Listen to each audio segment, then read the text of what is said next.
Capítulo 15. A individualidade. Julgarmos-nos indivíduos certamente é uma brincadeira de mau gosto. Infelizmente, essa vã ilusão existe dentro de cada um de nós. Lamentavelmente, sempre pensamos o melhor de nós mesmos.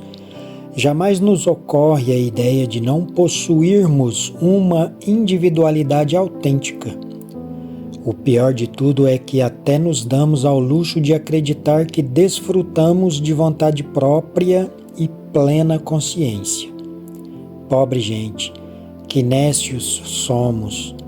Não há dúvida que a ignorância é a pior das desgraças.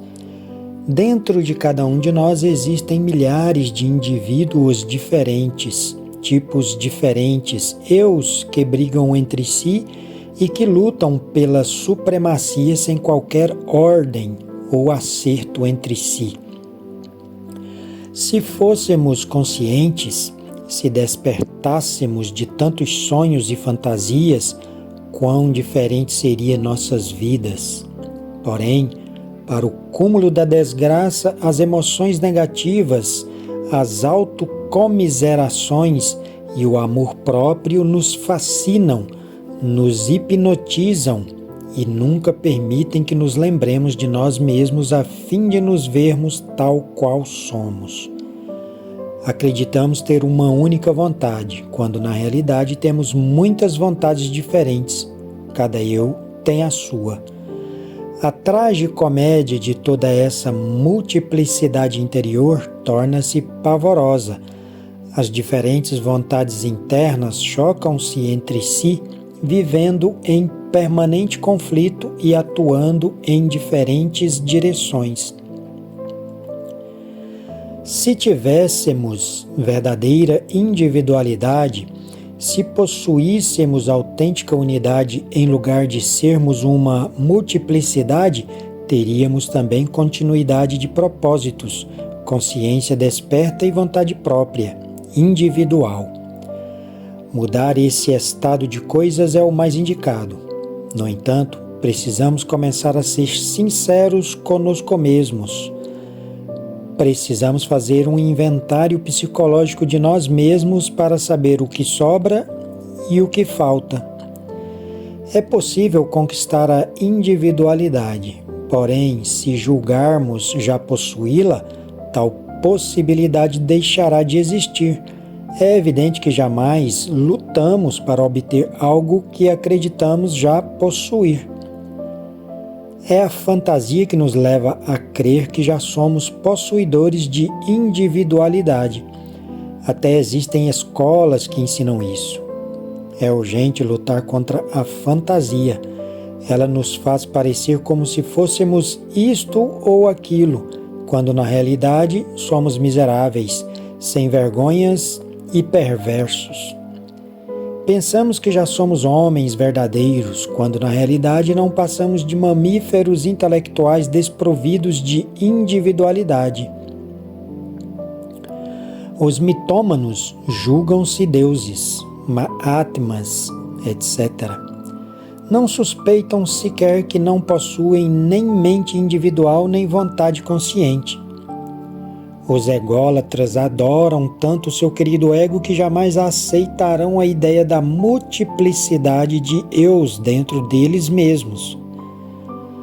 Os paranoicos, com todo o clássico orgulho que os caracterizam, sequer lerão este livro. É indispensável travar uma luta de morte contra a fantasia a nosso respeito, se não quisermos ser vítimas de emoções artificiais e de falsas experiências, as quais, além de criar situações ridículas, detêm toda a possibilidade de desenvolvimento interior.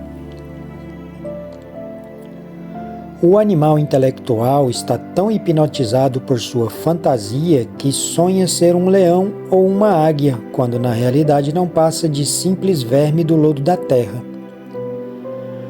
O mitômano jamais aceitará essas palavras porque se sente um arqui-hierofante. Digam o que disserem, jamais aceitará o fato de que suas fantasias não passam disso. Puras fantasias. A fantasia é uma força real que atua universalmente sobre a humanidade, mantendo o humanoide intelectual em estado de sonho e levando-o a crer que já é um homem de verdade, que já possui verdadeira vontade, individualidade, consciência desperta ou mente própria. Enquanto acreditarmos que somos um, não poderemos sair de onde estamos em nós mesmos.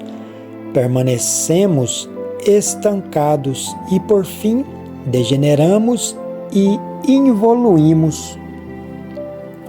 Cada um de nós se encontra numa determinada etapa psicológica. Só conseguiremos sair dela se descobrirmos diretamente todas essas pessoas ou eus que vivem dentro de nós mesmos.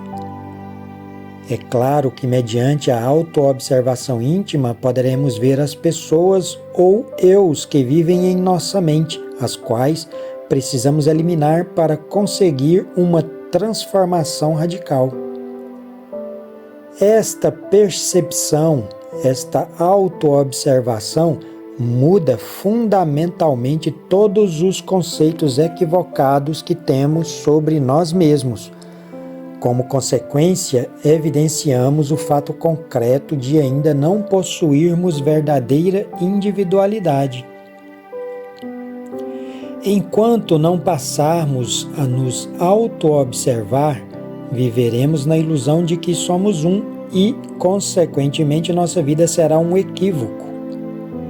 Não é possível nos relacionarmos corretamente com nossos semelhantes enquanto não acontecer uma mudança interior no fundo de nossa mente. Qualquer mudança íntima exige a eliminação prévia dos nossos eus e, de forma alguma, poderíamos eliminar esses eus se não observando-os em nosso interior.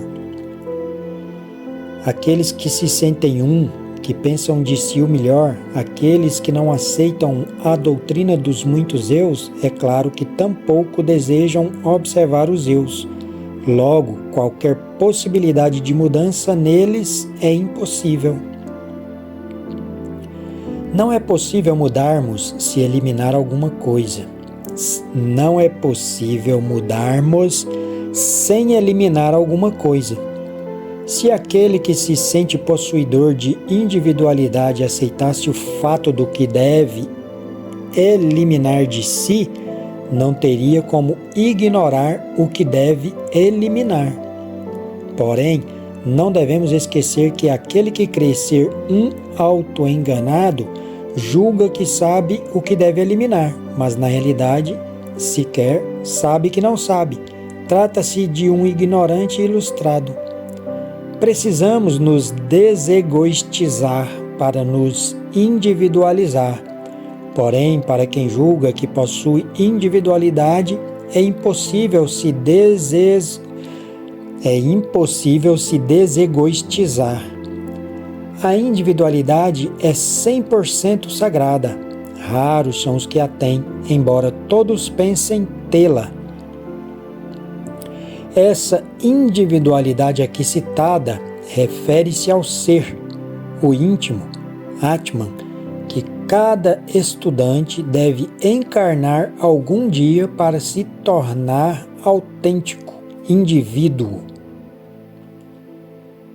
Como poderíamos eliminar eus se crermos que somos um eu único? Certamente, só quem jamais se auto-observou seriamente pensa que tem um eu único. No entanto, devemos ser bem claros neste ensinamento, porque existe o perigo psicológico de confundir a autêntica individualidade com o conceito de alguma espécie de eu superior ou algo parecido. A sagrada individualidade está muito além de qualquer forma de eu. Ela é o que é o que sempre foi e o que sempre será. A legítima individualidade é o ser, e a razão de ser do ser é o próprio ser. É preciso distinguir o ser do ego. Aqueles que confundem o ego com o ser certamente nunca se auto-observaram seriamente. Enquanto a essência, a consciência seguir enfrascada dentro desse conjunto de eus que temos dentro de nós, a transformação radical não será possível.